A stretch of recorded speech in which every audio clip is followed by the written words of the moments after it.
I'm Dr. DaVinci Carty, and this is my story.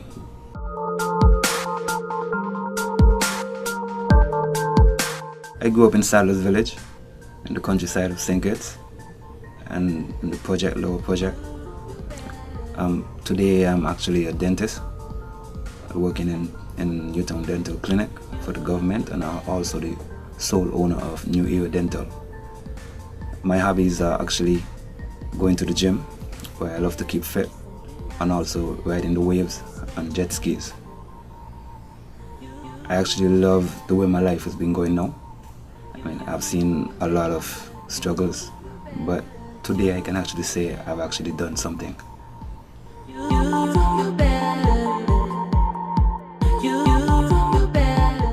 It was rough. I don't know if I can compare with much people to say, well, I actually had that much of a hard life, but I know I didn't have it all. I remember when I was growing up in kindergarten, when my mom and everything, she was stressed that education is the key. I remember when I reached to grade 4, when I actually made a turn and it come more to education. I think it was all about competing at that time. It wasn't about just going to school and learning and taking home good grades. I actually reached a stage where I actually was competing with people in class to actually see if I get to be number 1. When I come 3rd in class or 2nd in class, still strive to become number 1. I actually remember in grade 6, when it became time now when I actually had to learn how to study and get ready to go to high school. Remember those struggling days when I couldn't make it to school because I would have a damaged shoe. I would have to get that fixed. I remember the days with my brothers when lunch was actually going home and having boiled potato. Good stuff, boiled potato with margarine.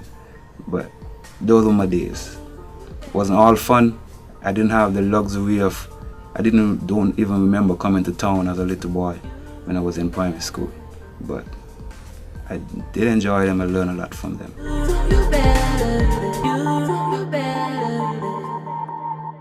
My mom always stressed that I have to become something. And I remember in kindergarten, I already set out to know exactly what I wanted to be. I mean, I placed my eyes on science at an early age because I wanted to be a doctor. And that was very important. So I remember there was a childhood show by the Kid Doctor. I always get home to watch it on Saturdays. And that was my inspiration back then. It's always, I have to be a doctor. And I always used to tell my mom, I'm going to study for 10 years. I remember her taking me to the bank when she would go and deposit her money, and I will ask the question to the teller that's there, will it be able for me to actually borrow money to go and study to be a doctor? So from early age, I actually had a dream.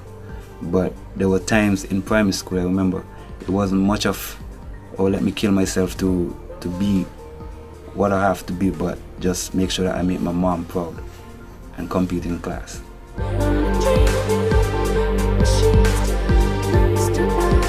Back in the day, my mom wasn't that kind of parent where actually, oh, she's working in town in some office or something. She was actually one. If you remember back in the day, in the sugar factory days, they have the gangs, a bunch of ladies together that would go on the field. And I think they would gather cane in bulks. My mom was one of those actually working the gang. So when she get home, she have all the time to actually go through papers, push you to not ever end up at the level that she's at, but to excel and be something in life. It's not about having pride.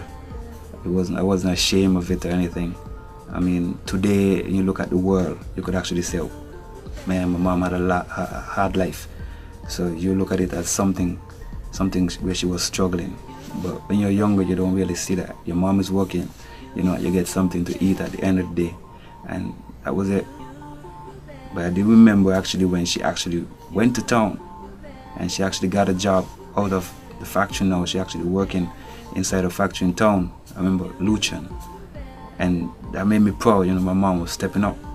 And I remember other people from the same sugar factory gang workers, when they actually went to her, spoke to her, and she assisted them in getting jobs as well at the same factory. And that was my mom, always lending a hand. I mean, didn't have much people to lend a hand to her, but she lent one.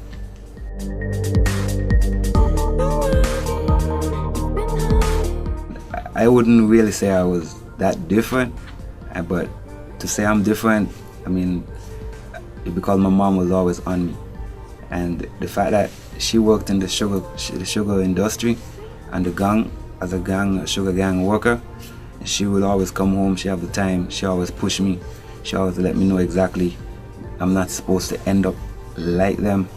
And I remember the kids, everybody working and everybody on the streets, and when they would play after school in the schoolyard and everything, I would actually have to be home. My brothers, I mean, I used to have homework. I had to make sure I do my homework, and my brothers would be on the road, they're playing ball, and my mom wouldn't be on them. As soon as she get home from work, Ron, where's Ron? And that's where she actually pushed me. I mean, I guess she probably saw something special in me, where she saw exactly where I was going to go, how focused I was going to be, how determined. So she does make sure that she kept her eye on me.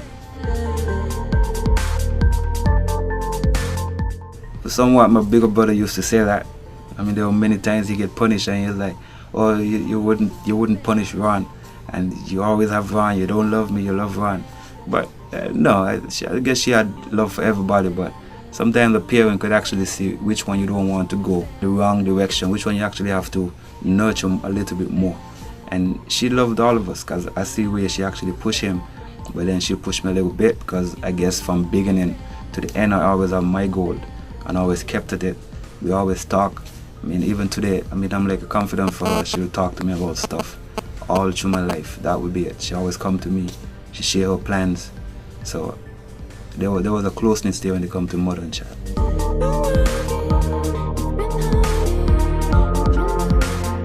I have actually 5 brothers. No, we're 5 in all, in total. And I'm number 2. My older brother is here. He is more of a professional painter. He was trained professionally as a mechanic, but he just got away from that, and he do mostly painting. Seem to have a love for that now. And the one that should be after me, he died in 2000. One incident, he didn't wake up in the morning. So at that time I was actually off the island studying already. I have a younger brother that's here, and he's doing good as well. He's working with Rams. And I have a younger one that seemed to be very disturbed, that not focused at all. And so somewhat, you know, you could blame yourself, because sometimes I blame myself for not being here, because at the age 18 I actually shipped out and actually went and started studying. And you would think because you were the focused one, you should have actually been here to actually guide your younger brothers. But I couldn't make that sacrifice. So sometimes you look at it and I blame myself. But that's how life is sometimes.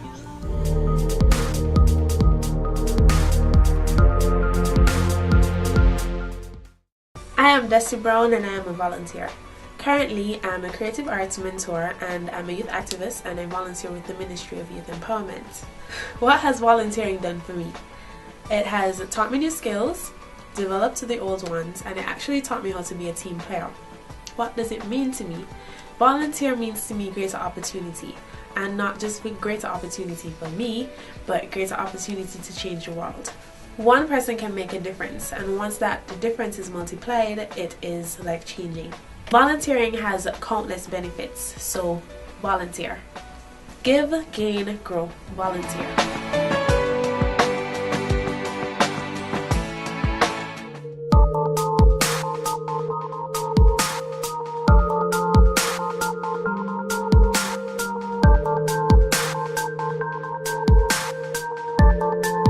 Would I say I have a strong support system? I think what people actually think of a strong support system, I wouldn't put that on me, because then I would think my mom was the only strong support I had in life when it come to right next to me, pushing me. Because I remember Dad, I wouldn't X him out, because he was always there to sign any paper that I need to have signed. But to say that he influenced me in the sense of, you best go and study, you best do this, you best do that. He wasn't the one to actually be behind me to say, do this, do that. He was just there, you know, as the normal guy, father figure. But my mom was actually my support.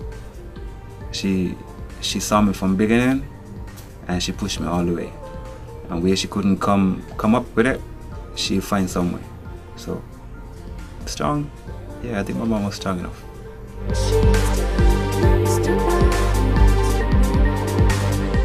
My father in my life, actually, even today, we actually good. I love my dad, and I remember back in the day when I would actually say I didn't like him because you know, a few events, and you will feel like, because he loved my brother, the one that actually died. So then you will say, yes, my mom had me as her favorite, but he had my little brother as his favorite, and that's where actually we were good. But there were times when I actually wanted to, I remember when I got a little bigger, when I wanted to actually fight with him, and he look at me, you go to church, you're sinful, you know. But that was good still, because today we love each other, we respect each other, and everything happened for a reason in life. Because probably if he was actually more influential in my life in a certain way, I would probably not be too much into books. Because then my mom was all about books, he was all about lining on the road, being proud of having a son. So I thank God for the way my life actually came out.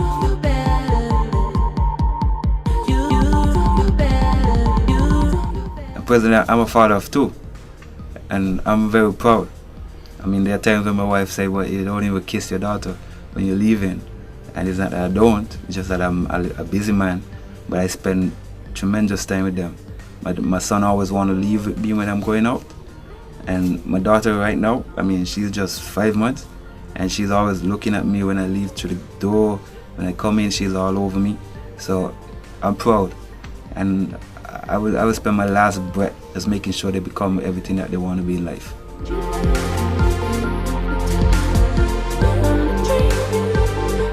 I studied in Jamaica in the dental school and Auto in Jive. Nice school, nice teachers and everything. I think one of my first role models I actually found there, which is Irvin McKenzie. He's an orthodontist there in Jamaica. He's actually the chief dental officer in Jamaica right now. A good friend of mine, and he actually pressured me to go further. I remember Dr. Beck, well, world-renowned orthodontist as well, and one of the most popular in Jamaica. I remember when he pushed me and he spoke to the director to actually encourage me to go further than this dental school that was in Jamaica. And this is the way I actually got my head start in life, knowing that people who believe in me, it means that I could actually believe in myself to go as far as I wanted to go. And that's when I actually took up and went to Cuba after I came back to St. Kitts. And I think that's a new world. That was a different experience right there. And that experience is what actually brought me to what I am right now, Dr. DaVinci Ron Carty.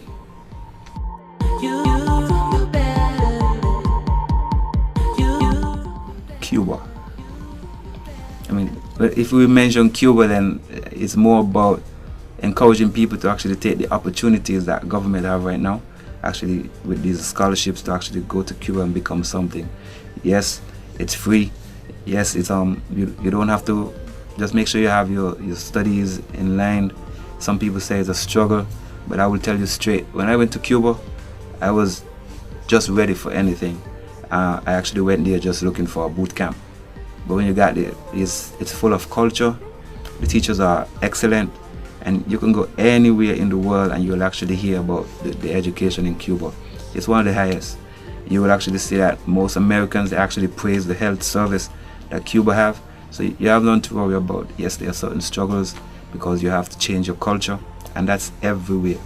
And don't be fooled, because when I went to Cuba and I realized that there were Americans studying in Cuba, that just opened my eyes to say that I'm in the right place.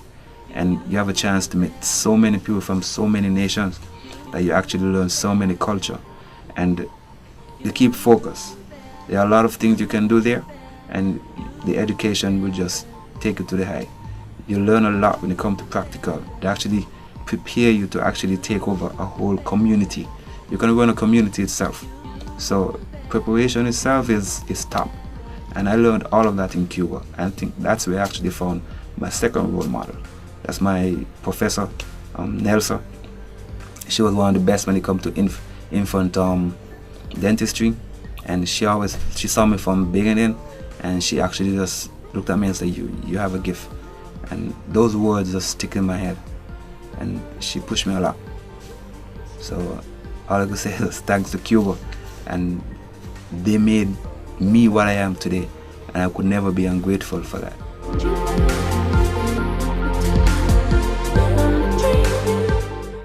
When I came back from Cuba, I remember I went to Jamaica and I was actually working for a well-known surgeon, Harris Campbell.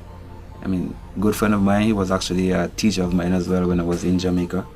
And it was a plan to actually stay there, but then had a few issues, because most people know by now I was married twice, so I had a few marriage issues at that time.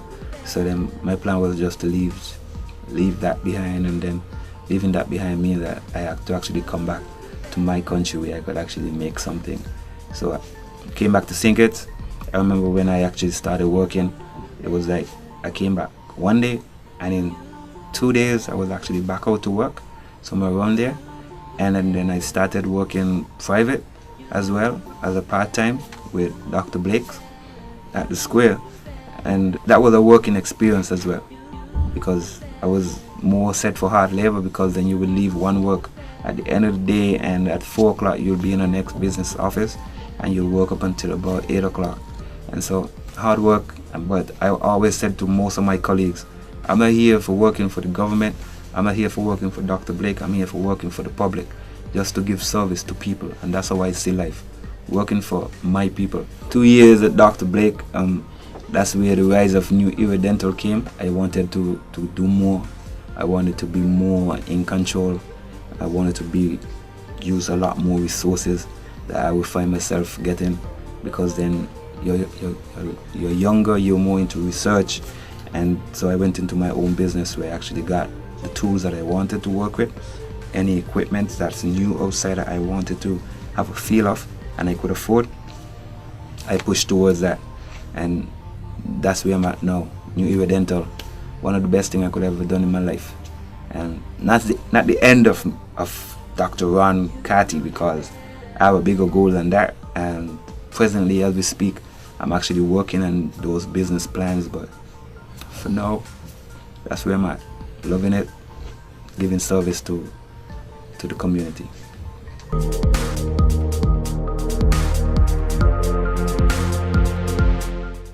My name is Venicia McDonald.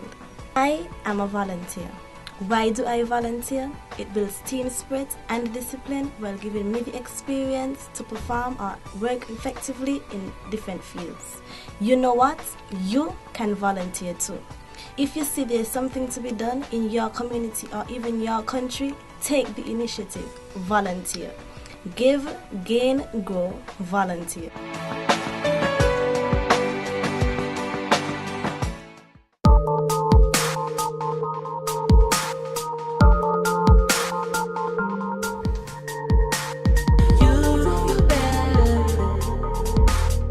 This might be a surprise, but most people don't even realize I'm a Kittitian.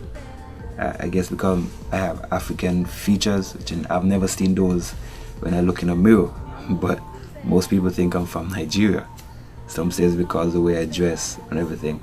But society, at some point, I mean, those people come and they give me enough respect. There are a lot of people that give me enough. Oh, I shouldn't use hate because that's a hard word, but you know, not everybody gonna accept you, not everybody gonna want you, but that's how I see life.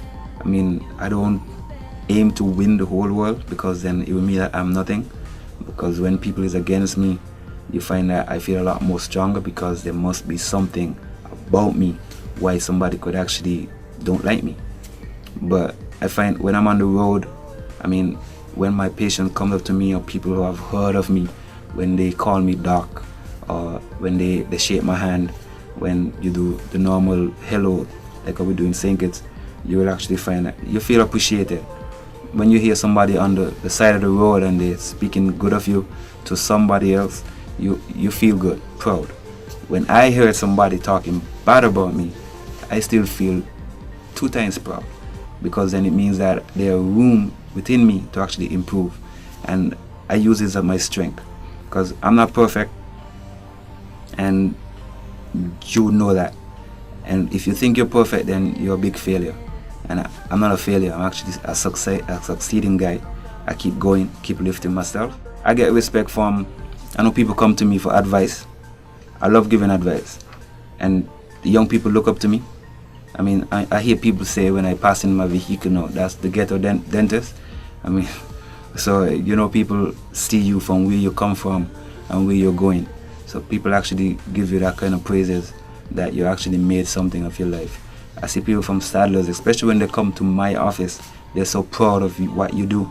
And they actually don't just listen, oh, you're a dentist, but no, they actually get a taste of what you actually do. They feel so proud of having to know that you're from Saddlers. So society itself, I think I'm in that living age. I'm not that important, but that's how I see it.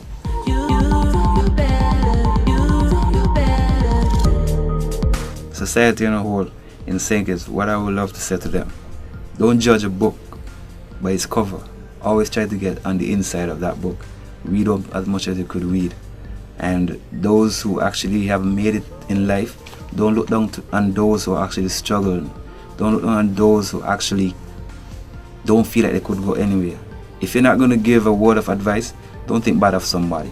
Because unless you have done it and that person have actually denied you or refused to take your advice, then don't think bad of nobody. Everybody here in St. Kitts could actually do something. I remember saying to a young man one time, he said, "Dark days don't work around here. Get me a job." And I would say to him, one day, because I have business plans, I'm going to start something where I could hire people.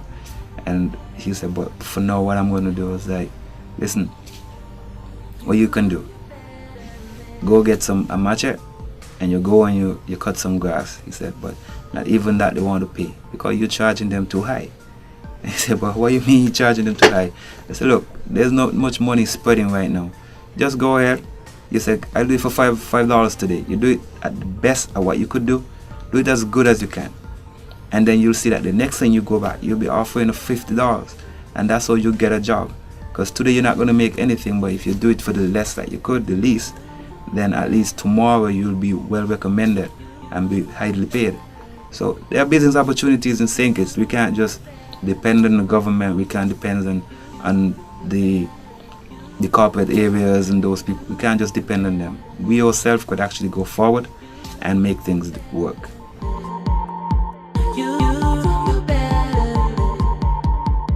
We all look towards this TDC, Hosford, for them to actually build businesses, and we're so limited.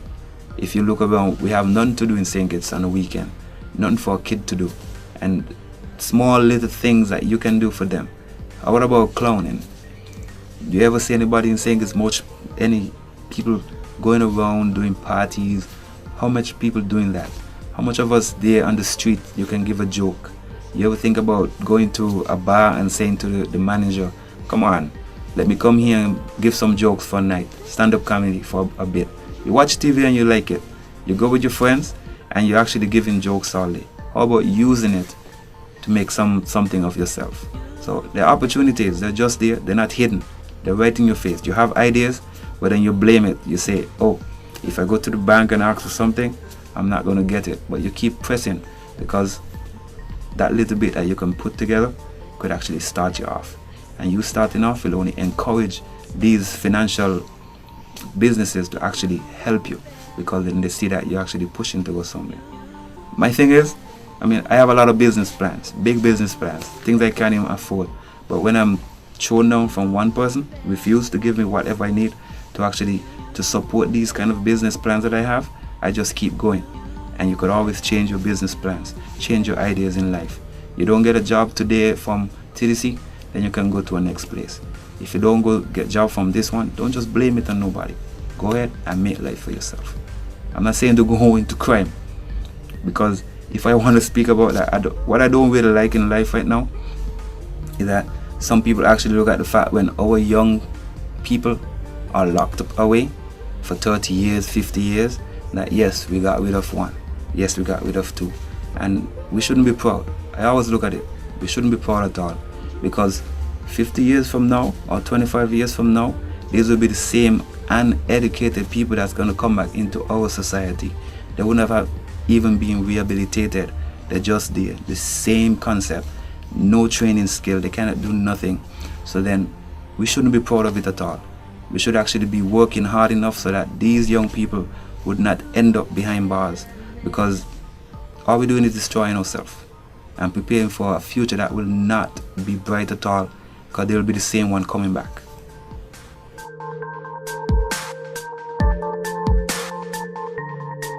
New Era Dental, a place where you can actually forget about your fears, a place where you can actually relate to your dentist. You become a friend with your dentist, a family member, where we can actually give you quality service at experienced hands. Now, I go my way, the extra mile, just to make you comfortable, just to give you that quality service. Whatever we need to do for you, whatever you need, don't be afraid of a dentist. Just come straight at us, New Era Dental. We are located on 4th Street, upstairs in the TDC Mall, shop 4 and 5. My name is Dr. DaVinci Carty. Thank you for listening to my story.